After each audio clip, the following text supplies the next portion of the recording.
Aujourd'hui en Belgique, on compte près de 6 millions de voitures individuelles. Bah oui, vous aussi, vous en possédez certainement une. 2 personnes sur 3 en âge de conduire en possèdent une. La voiture individuelle, c'est le modèle dominant pour les déplacements. On l'utilise pour 74% des kilomètres qu'on parcourt. Alors ça fait beaucoup d'argent et puis ça fait pas mal d'émissions de CO2 aussi. Mais doit-on blâmer uniquement la voiture individuelle? Bah non, ce serait beaucoup trop simple. Dans leur ensemble, les transports représentent 14% des émissions mondiales de gaz à effet de serre. Des émissions dues au trafic maritime pour 2%, au trafic aérien pour 3% et au transport routier pour plus de 9%. Alors si on veut avoir un vrai impact, on doit évidemment éviter de prendre l'avion et de commander des produits venant de l'autre bout du monde. Mais on doit aussi et surtout réfléchir à la manière dont on se déplace au quotidien.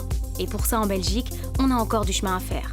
Pour preuve, 17% de nos trajets de moins de 1 km et 40% de ceux de moins de 2 km sont toujours effectués en voiture. Alors évidemment, la voiture, ça participe au dérèglement climatique, mais ça a aussi d'autres effets néfastes comme la pollution atmosphérique, les accidents de la route ou même la pollution sonore. Alors on fait quoi? Bien sûr, la voiture électrique aidera, mais ce ne sera pas la solution magique pour autant, tant du point de vue des émissions de CO2 que de l'émission de particules fines. Non, la vraie solution, c'est de se déplacer moins et mieux, de dire stop au tout à la voiture et de lui préférer dès que possible la marche, le vélo, les transports en commun. Alors, on change? Salut Xavier! Ah salut, Ça va? tu vas bien? Ouais, Ouais. bien et toi? Bon alors, c'est vrai que si on était venu en voiture, t'aurais refusé l'interview? Ah oui, c'est clair, je le dis à tous les journalistes. Je ne veux pas jouer la diva, mais j'estime qu'à Bruxelles, on doit plus se déplacer en voiture pour venir pour une interview. Et je vois que tu as accepté mon défi. Bah, pas seulement moi, hein, toute l'équipe. C'est Ouais, vraiment un travail extra. d'équipe, je tiens à le souligner. C'est vraiment le but de ton travail, toi, c'est de nous faire prendre conscience, pour faire prendre conscience aux citoyens qu'il y a d'autres moyens de se déplacer que la voiture. C'est vraiment le but, hein. On voit déjà que les usages sont en train de muter, notamment après le Covid, mais c'est vraiment ça, quoi. C'est parler d'intermodalité, de multimodalité, et de se rendre compte qu'à chaque moment, on a un mode de déplacement qui est plus approprié. Voilà, en fonction de ses besoins, et on est seul, on est en famille, on est entre collègues, etc. Et la ville est en train de muter et s'adapter à ses usages, quoi. D'ailleurs, si tu veux, je t'emmène dans le nord de Bruxelles voir un projet sur lequel on travaille. Ça te dit? Mais je sais pas, c'est loin. 5-6 km, mais je pense que ça ira. Ouais, moi j'ai du courage. Est-ce que vous, ça va? Ça va le faire, hein? Ouais. Ok. Eh ben parfait. Allez, Le on temps est de mettre parti. son casque et on y va.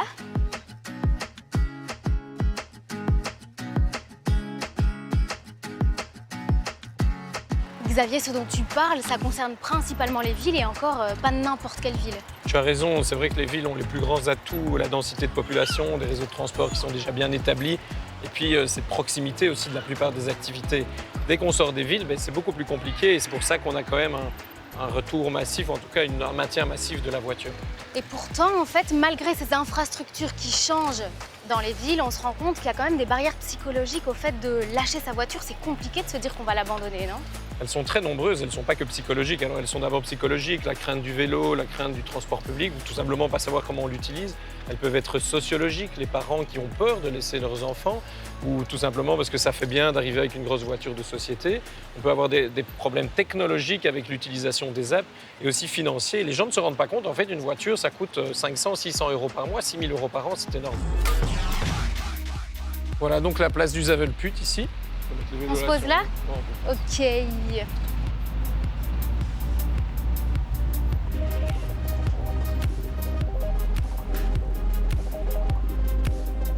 Xavier, est-ce que la gratuité des transports en commun, c'est une mesure qui est importante à tes yeux?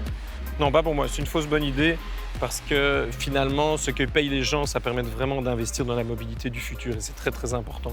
Par contre, je suis pour un dispositif, par exemple, de gratuité temporaire pour donner le goût aux gens de se déplacer autrement. Mais une fois qu'ils ont l'habitude, il n'y a aucune raison. L'eau n'est pas gratuite, pourquoi le serait le transport public? Donc le but, c'est vraiment de travailler sur les infrastructures et on est ici, à Neder-Vorembeek, sur cette place dont tu me parlais tout à l'heure. Tout à fait, qui va complètement changer. Donc on est sur le territoire de la ville de Bruxelles, en région bruxelloise. Mais finalement, on pourrait être n'importe où en Wallonie, dans n'importe quelle ville wallonne. On est dans ce qu'on appelle la périphérie bruxelloise. Et c'est ici qu'on voit tous les défis de la ville du futur. Ce pas des territoires qui sont adaptés à ces changements de comportement. C'est très orienté encore vers le tout à l'automobile. Alors que ce qu'on veut, évidemment, c'est plus de multimodalité. qu'est-ce qui va être mis en place justement pour favoriser tous ces différents modes de déplacement? Ici, on est au cœur du système. D'ici quelques années, il y a une nouvelle ligne de tram qui va être construite par la région, la STIB, la ville de Bruxelles, et qui va complètement changer cet environnement, mais pas que pour la question de transport, aussi justement pour la question de la qualité de vie, des espaces qui doivent être agréables pour les gens. On a une plaine de jeux qui va être repensée. Il y a des enfants qui vont courir ici, il y a des grands-parents qui jetteront un œil sur eux. Et c'est ça, c'est de tout avoir à disposition aussi. À 10-15 minutes, c'est important que la plupart de nos déplacements soient courts et qu'on puisse trouver les choses dont on a besoin sur un périmètre assez restreint. C'est à ça que ça ressemble pour toi la mobilité du futur, une accessibilité à tous ces moyens de transport et à tout ce qui est nécessaire pour notre cadre de vie. Oui, tout à fait. Je crois que la mobilité du futur ressemblera très fortement à la mobilité du passé. Je veux dire celle d'il y a plus ou moins 100 ans, où les gens se déplacent beaucoup plus à pied, à vélo, mais surtout sur des plus courtes distances. Mais avec une grande différence, c'est qu'il y aura une couche de digital aussi. Évidemment, on ne sera pas comme il y a 100 ans. Et ce digital va nous permettre de combiner plus facilement les différents modes de transport, d'avoir une voiture partagée, d'acheter son ticket directement sur son smartphone, etc. Et c'est ça, c'est cette combinaison de digital, mais aussi d'apaisement des villes, de qualité de vie dans les territoires urbains qui va complètement muter. Et ça, je pense qu'on peut s'en réjouir. Et la plupart des gens sont déjà dans ce mouvement de changement. On le voit vraiment dans les statistiques. Et ben voilà, c'est la fin de cette émission à vélo. Ça a été une expérience super chouette. Bon, évidemment, ça a nécessité un peu plus de logistique que d'habitude, en tout cas une logistique très différente. Et ce qu'on peut dire, c'est qu'au moins dans notre plan de travail, les temps de trajet, ils ont été respectés parce qu'à vélo, il n'y a pas d'embouteillage. Et puis surtout, ça nous a permis d'expérimenter vraiment ce dont on parlait. Alors évidemment, on a dû rester à Bruxelles, pas trop loin du bureau, même si sur la journée, on a parcouru 25 km. Je vous conseille vivement d'essayer, c'est trop chouette. Et puis je vous retrouve très bientôt dans Alors on change. N'hésitez pas à aller faire un petit tour sur la page Facebook de l'émission ou sur la page rtbf.be, ensemble pour la planète. Eh les gars, on fait la course jusqu'au bureau? C'est parti! Wouhou! Et je gagne!